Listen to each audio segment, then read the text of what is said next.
नमस्कार दोस्तों। तिब्बत जो अब चीन के कब्जे में है, उस पर कब और कैसे चाइना ने अपना कब्जा किया, ये वीडियो है उसी के बारे में। तो चलिए दोस्तों जानते हैं चाइना की चाल के बारे में, जिसे चलकर उसने तिब्बत पर अपना कब्जा कर लिया था।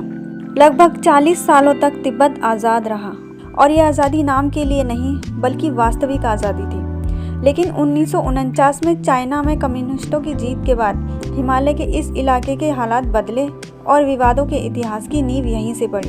7 अक्टूबर 1950 की तारीख, जब हजारों की संख्या में माओ तुसांग की सेना तिब्बत में दाखिल हुई। 19 अक्टूबर को चामड़ू शहर के बाहरी इलाके को कब्जे में ले लिया गया था। जब सेना तिब्बत में दाखिल हुई तो ये सब देखकर तिब्बत के प्रशासन से जुड़े लोग परेशान हो गए। तिब्बत पर चाइना के 8 महीने तक जारी कब्जे और चीन की ओर से बढ़ते दबाव के बीच तिब्बती धर्मगुरु दलाई लामा ने 17 बिंदुओं वाले एक विवादित समझौते पर हस्ताक्षर कर दिया, जिससे तिब्बत आधिकारिक तौर पर चीन का हिस्सा बन गया।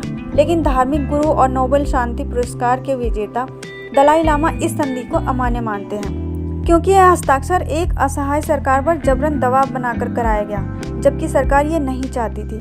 दलाई लामा महज 15 साल के थे जब उन्होंने इस समझौते पर हस्ताक्षर किया था। चीन तिब्बती इतिहास में इस प्रकरण को शांतिपूर्ण मुक्ति के रूप में बताता है, जबकि निर्वासित तिब्बती इसे आक्रमण और कब्जा कहते हैं। हिमालय के उत्तर में स्थित तिब्बत 12 लाख वर्ग किलोमीटर क्षेत्र में फैला हुआ है और अशांति से भरा एक कटा हुआ इलाका है। इसका इतिहास कई तरह से झटकों और परेशानियों से भरा हुआ है। 23 मई 1951 को ही तिब्बत ने चाइना के इस विवादित समझौते पर हस्ताक्षर किया था। इस दिन को तिब्बत में एक दुखद दिन माना जाता है। इस दिन ने तिब्बत के लोगों के दिलों पर एक घाव दिया और उनमें एक ऐसा असंतोष फैला दिया जो अब तक खत्म नहीं हो सका। इस दिन तिब्बत ने अपनी आज़ादी आधिकारिक तौर पर खो दी। चाइना के कब्जे से तिब्बत में माहौल बिगड़ने लगा। 1956 से लेकर 10 मार्च 1959 तक तिब्बत के लोगों का गुस्सा अपने उफान पर था। इस दौरान पहला विद्रोह हुआ और तिब्बत के लोगों ने चाइना के राज को मानने से इनकार कर दिया। फिर क्या था, विद्रोह बढ़ा और इनमें हजारों लोगों की जानें भी गईं। चाइना ने अपनी पीपल्स लिबरेशन आर्मी को इस इलाके पर अपना झंडा फहराने के लिए हजारों की संख्या में सैनिक भेज दिए और 2 हफ्तों तक चले इस भयंकर हिंसा के बाद इस विद्रोह को दबाने में चाइना कामयाब रहा। चीन की सेना काफी मजबूत थी। ऐसे में दलाई लामा को देश छोड़कर भारत में शरण लेनी पड़ी। 1949 में कम्युनिस्ट सेना पूर्वी खाम और आमडो तिब्बत में दाखिल हो चुकी थी। यह इलाका उस वक्त तिब्बत की सेना के कब्जे में हुआ करता था। तिब्बत की सेना चाइनीज आर्मी से आखिरी सांस तक लड़ी, लेकिन चाइना की सेना ने पूरी तरह तिब्बत की आर्मी को खत्म कर दिया। इस इलाके को चाइना में ट्रेजरी यानी खजाने के रूप में देखा जाता है। तिब्बत प्राकृतिक रूप से काफी समृद्ध है।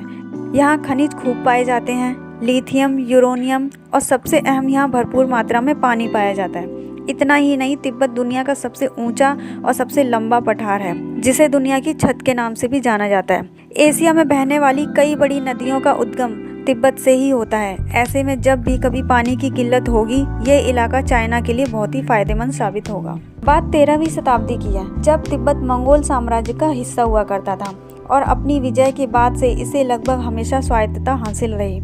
साल 1850 के दौर में रशिया और ब्रिटेन के बीच मध्य एशिया पर हक जमाने की होड़ शुरू हुई और इसे देखते हुए तिब्बत की सरकार ने विद्रोहियों के लिए अपने देश की सीमा बंद कर दी, यानी विदेशियों के लिए तिब्बत आने पर प्रतिबंध लगा दिया गया।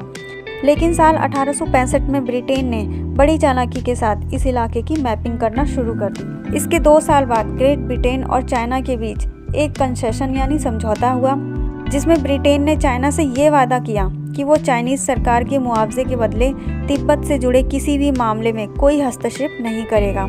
इस संधि ने तिब्बत पर चाइनीज कब्जे की मोहर लगा दी। आखिरकार अप्रैल 1912 में चाइनीज आर्मी ने तिब्बत की अथॉरिटी के सामने घुटने टेक दिए, क्योंकि उस वक्त चाइना में राज सत्ता का अंत हो गया और रिपब्लिक ऑफ चाइना का उदय हुआ। जब चाइना की सेना अपने देश लौट आई तो 13वें दलाई लामा तिब्बत वापस आए। दलाई लामा कहते हैं कि चाइना के शासन में 12 लाख लोग मारे जा चुके हैं। हालांकि चाइना इससे हमेशा ही इनकार करता रहा है। 1960 और 70 के दौर में चाइना की सांस्कृतिक क्रांति चल रही थी। उस दौरान कई स्थानीय मॉनेस्ट्रीज को तहस-नहस कर दिया गया।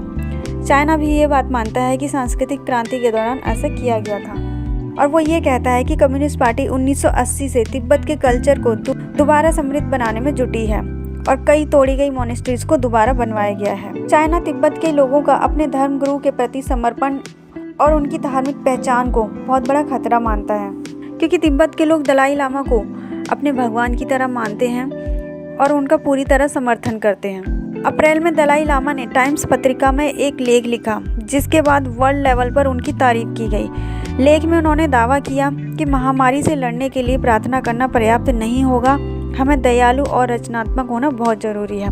आज के वक्त में देश से निर्वासित दलाई लामा चाइना के साथ एक बीच का रास्ता निकालने की वकालत करते हैं। वो चाहते हैं कि चाइना का हिस्सा रहते हुए उन्हें पर्याप्त स्वायत्तता दी जाए, लेकिन तिब्बत के राष्ट्रवादी नौजवान पूर्ण स्वतंत्रता की मांग कर रहे हैं, जो कि इस वक्त दूर दूर तक होता नज़र नहीं आ रहा है।